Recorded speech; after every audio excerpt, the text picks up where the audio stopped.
हर हर महादेव, देवों के देव महादेव के चरण में प्रणाम करता हूँ। दुर्गा माँ के चरण में प्रणाम करता हूँ। सरस्वती माँ के चरण में प्रणाम करता हूँ। गणेश भगवान के चरण में प्रणाम करता हूँ। गुरु भाई गुरु बहनों के चरणों में प्रणाम करता हूँ। गुरु भाई गुरु बहन, आज का कहानी बहुत ही ज्ञानवर्धक और सुंदर है और इस कहानी से आपको बहुत कुछ जानकारी सुनने को मिलेगा। इसलिए कृपया कहानी को अंत तक और पूरा सुनिए ताकि कहानी का रहस्य समझ में आ सके। आज का कहानी का शीर्ष भाग है कि गाय को जूठा क्यों खाना पड़ता है और गाय जूठा क्यों खाती है। बहुत समय पहले की बात है कि एक समय माता पार्वती ने तीज व्रत रखी थी।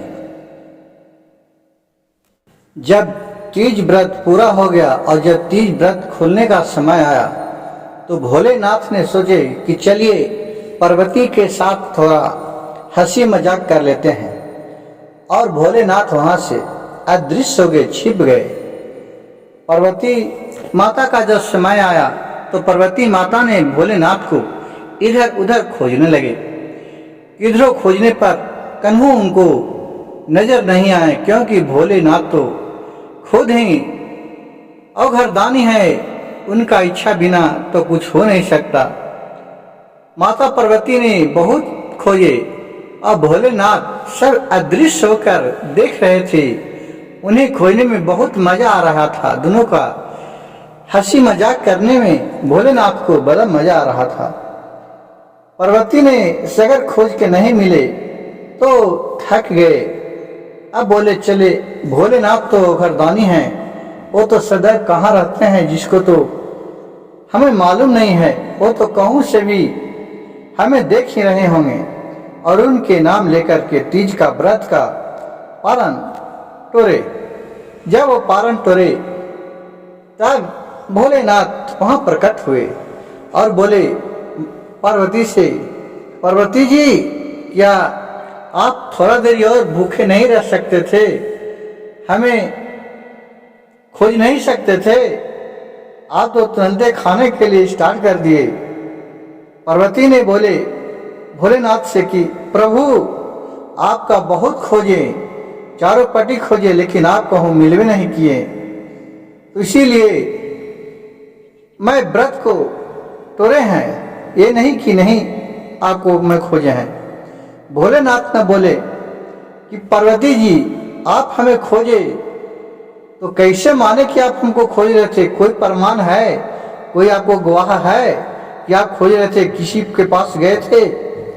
तो पार्वती ने बोले उस गाय पर, एक मैदान में गाय थी, उस गाय पर नजर आ गया, इसको खोज रहे थे।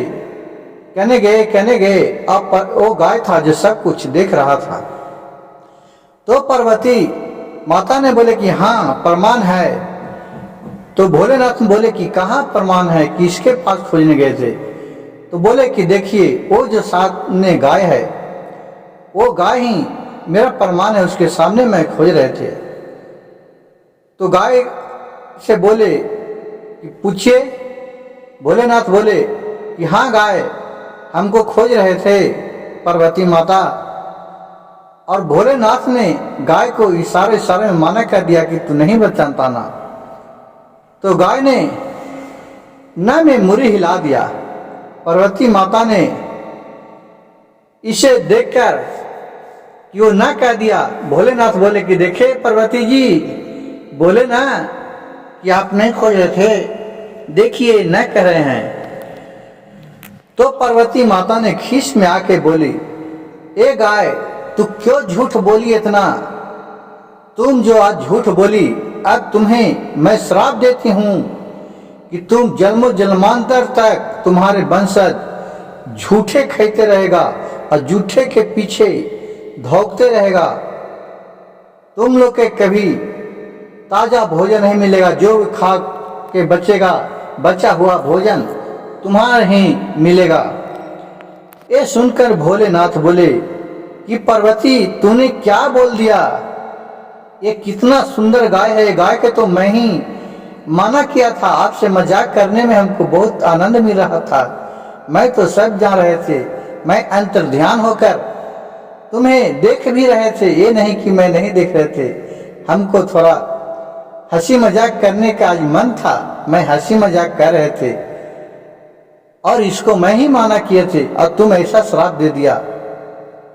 कहा कि भोलेनाथ हमें क्या मालूम कि आप ही का इशारा है, लेकिन मैं तो अब श्राप दे दिया, अब मैं क्या कर सकता हूं। अच्छा, श्राप तो खैर वापस नहीं होगा।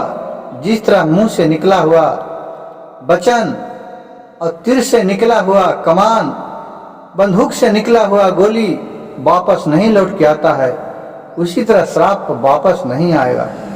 लेकिन इसका एक कट है कि जाओ, ये भी आपका मैं आज आशीर्वाद देता हूं कि तुम्हारे दूध अमृत के समान रहेगा और किसी भी पूजा पाठ में तुम्हें सब भगवान आपको दूध से खुश रहेंगे। गुरु भाई गुरु बहन, देखिए गाय को एक झूठ बोलने के कारण उनका जन्मों जन्मांतर तक उनका सहन करने पड़ रहा है।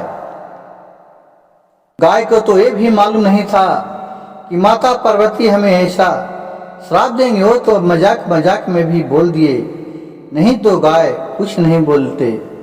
गुरु भाई गुरु बहन, इस कहानी से हमें यह सीखने को मिलता है कि किसी के चलते हमें झूठ नहीं बोलना चाहिए, हमें सदैव सच बोलना चाहिए। और अगर कोई झूठ बोलने का प्रेरणा दे रहा है तो हमें भी झूठ नहीं बोलना चाहिए, क्योंकि किसका मुंह से कब वचन निकल जाता है जिसका कोई नहीं जानता है, जिसका भुगतना भारी पड़ जाता है।